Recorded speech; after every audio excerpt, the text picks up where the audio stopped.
back again for our Origins Bonanza Explosion Blood coverage. We're live at Origins 2019 here with my good friend Adam. Hey. We're super tired. We're playing all the games, so you don't have to, even though you probably want to anyway. But we're going to help you figure out which ones are duds. Right now we're talking about a new game from Pandasaurus Games. I think it comes out at Gen Con, I think they said. This is called Passtally, and it's for 2 to 3 players, which is weird player count. Ages 8 plus, take about 30 to 45 minutes. We played a 3-player game of this. And I wrote originally to Suro-esque. Have you ever played Suro, the one where you place the tiles and it goes all around? And then I scratched that out and wrote Suro on crack, because that's what it felt like to me. So, do you want to do this one? Could you explain? I think you're going to explain this better than me. All right, so you've got a grid, just a grid.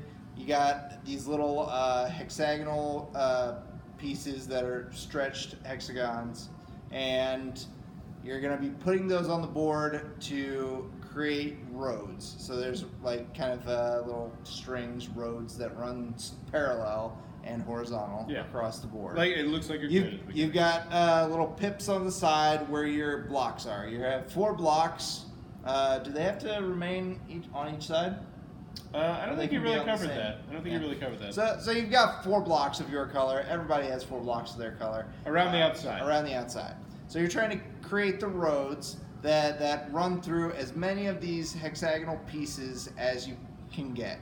And in order to increase the point value, you want it to run through it multiple times. You can stack them in a certain way to continuously run through, and when you run through that one, you get 3 points, and then it comes back out and it comes back around, and you get 2 points over here and 3 points there, and it slowly adds up, and then and when you make a connection on your turn, you're gonna lay 2 of these tiles on your turn.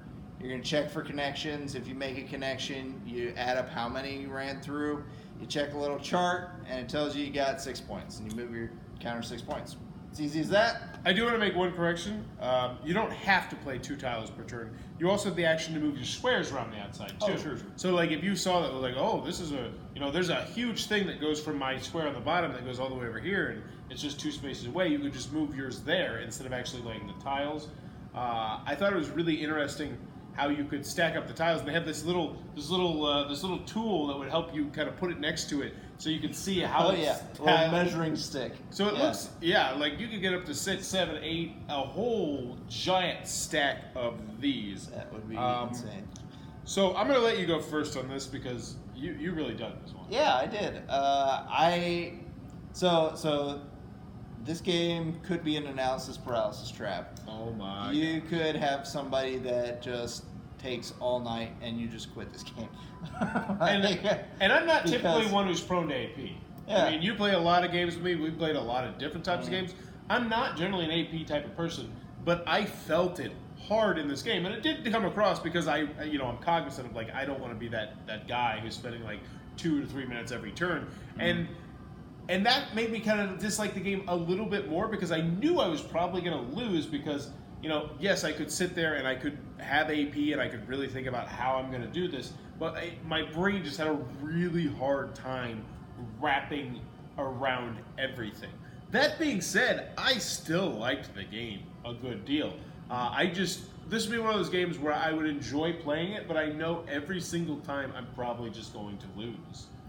But that's just how my brain works. Spatial awareness is not my strong suit by any stretch of the imagination. Maybe a timer to time people. I mean, it wasn't provided, I don't think, in the game.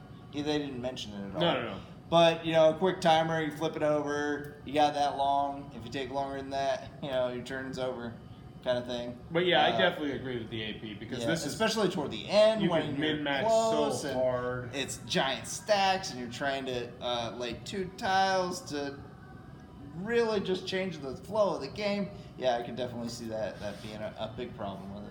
Yeah, but you do that until one of the piles runs out. I don't think you mentioned that. Once one of the piles runs out, check the score. Somebody wins the game. The other odd thing was it's 2 to 3 players, which I thought, that's a really weird player count, so you got to know that if you're interested in the game. But there you go. Looks like it might be a cup of tea. Be sure to check that one out. If you're enjoying what we're doing, please be sure to click on that subscribe button down below. And goodbye. No questions. Last video. Questions? Okay. It is nearly 4 in the morning.